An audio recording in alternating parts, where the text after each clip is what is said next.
నా daily morning routine అయితే మీకు చూపించబోతున్నాను. ముందుగా మార్నింగ్ రొటీన్ అంటే ఏంటండి, పొద్దున్నే గుమ్మం ముందు ముగ్గు పెట్టేసుకుంటాం కదా. ముగ్గు పెట్టేసుకున్న తర్వాత ఫిల్టర్ కాఫీ కోసం అయితే నేను ఫిల్టర్ కాఫీ డికాషన్ అయితే వేసుకుంటున్నాను. మార్నింగ్ ఏది ఉన్నా లేకపోయినా మన పొట్టలో టీ కానీ కాఫీ కానీ పడాల్సిందే కదా. కాకపోతే ఈ మధ్య ఫిల్టర్ కాఫీ ట్రై చేస్తున్నా, బాగా వస్తుంది. ఆ మంచిగా నీళ్ళు బాయిల్ చేసేసుకొని ఫిల్టర్ కాఫీలో పౌడర్ వేసేసి ఒక 4 స్పూన్స్ పౌడర్ వేసేసి మొత్తానికి కాఫీ అయితే డికాషన్ అయితే పెట్టుకుంటున్నాను. డికాషన్ అయిన తర్వాత కాఫీ కలుపుకుంటాను. ఇదైతే అందరూ చేసే పనే కదా. దీంతోనే మన పనులన్నీ స్టార్ట్ అయిపోతాయి కదా. తర్వాత నేను ఏం చేశానంటే మొత్తము ఇంకా పాలు బాయిల్ చేసుకుంటున్నాను. డికాషన్ ఒక దిక్కు మరుగుతుంది. తర్వాత టిఫిన్ కోసమని ఇంకా మా వాడైతే ఇడ్లీ అంటాడు, మా ఆయన అయితే గుంట పొంగడం అంటాడు. గుంట పొంగడం అయితే నేను పెట్టేశాను. తర్వాత నేను నైట్ పెరుగన్నం చేశానండి. పెరుగన్నం అంటే సద్దన్నం తోడేస్తే అది మంచిగా తోడుకుంది. అదేనండి, మనం మిగిలిపోయిన అన్నంలో పెరుగు తోడేసుకుంటే సద్దన్నం అంటాం కదా. దీంట్లో మస్తు పోషకాలు ఉంటాయి. ఇది తిన్నారంటే మీకు మంచిగా బలం వస్తాయి, మీ బొక్కలు ఉక్కు లెక్క అయితే. తర్వాత ఇక ఒక దిక్కు గుంట పొంగడం పెట్టేసుకున్నా కదా. ఇక పూజ రూమ్లోకి వెళ్ళిపోయి ఇక మంచిగా లక్ష్మీ దీపం పెట్టుకుందాం అనిపించి లక్ష్మీ దీపం పెట్టుకుంటున్నాను. మంచిది కదా లక్ష్మీ దీపం వెలిగించుకుంటే మనకు ఆరోగ్యము, ఐశ్వర్యము. ఒక్క ఐశ్వర్యం కోసమే అనుకోవచ్చు, కాదండి. లక్ష్మీ దీపం వల్ల ఆరోగ్యం కూడా వస్తుంది మనకి. ఆరోగ్యం, ఐశ్వర్యం అన్నీ వస్తాయి. ఇంట్లో డైలీ దీపారాధన అయితే ఖచ్చితంగా ఉంటుంది. మా ఇంట్లో నిత్య దీపారాధన అయితే ఖచ్చితంగా ఉంటుంది.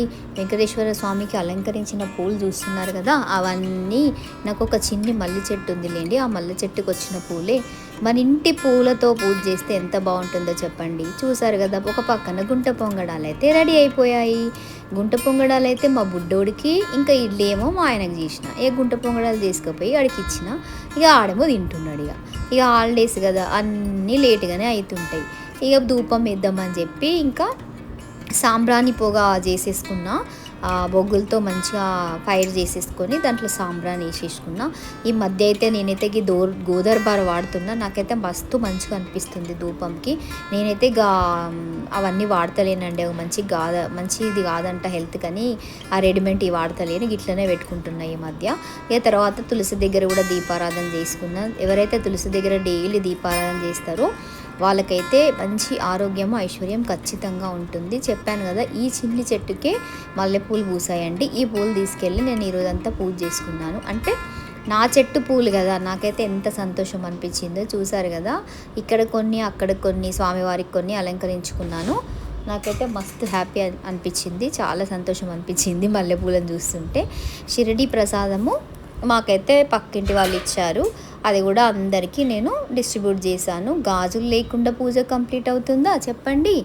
తర్వాత అయితే నేను యాక్చువల్గా ఇప్పుడు సమ్మర్ కదా అని సబ్జా సీడ్స్ కూడా తాగుతున్నాను.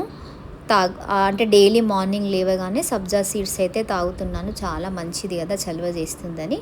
ఇక బుడ్డిగాడైతే మంచిగా గుంట పొంగడాలు తినేసి పాలు కలిపి ఇచ్చేసిన. ఇక వాళ్ళు తాగుతున్నాడు. ఇంకా ఆఫ్టర్నూన్ లంచ్కి వచ్చేసాం కదా. ఇంకా లంచ్కి ఏం చేశాను, ఎగ్ టమాటో చేసేసి చికెన్ చేయమంటే చికెన్ చేశానండి. చికెన్ ఫ్రై లాగా. వాడికైతే చికెన్ అంటే మంచిగా పిచ్చి ఇష్టము. ఇంకా వంట చేసేసుకొని, గిన్నెలు కడుక్కొని, అంట్లు కడుక్కొని, ఆ బట్టలు ఉతికిన ఆరేసి, అబ్బాబ్బాబ్బా ఒక్క పని చెప్పమంటే ఆడోళ్ళకి ఇవన్నీ కామన్గానే ఉంటాయి. ఇక మస్తు పనులు అయిపోయినాయి. ఈ వీడియో నచ్చినట్టయితే లైక్ చేయండి, షేర్ చేయండి, సబ్స్క్రైబ్ చేయండి. చూసారు కదా, గన్ని పనులు చేసిన నేను. ఉంటాను.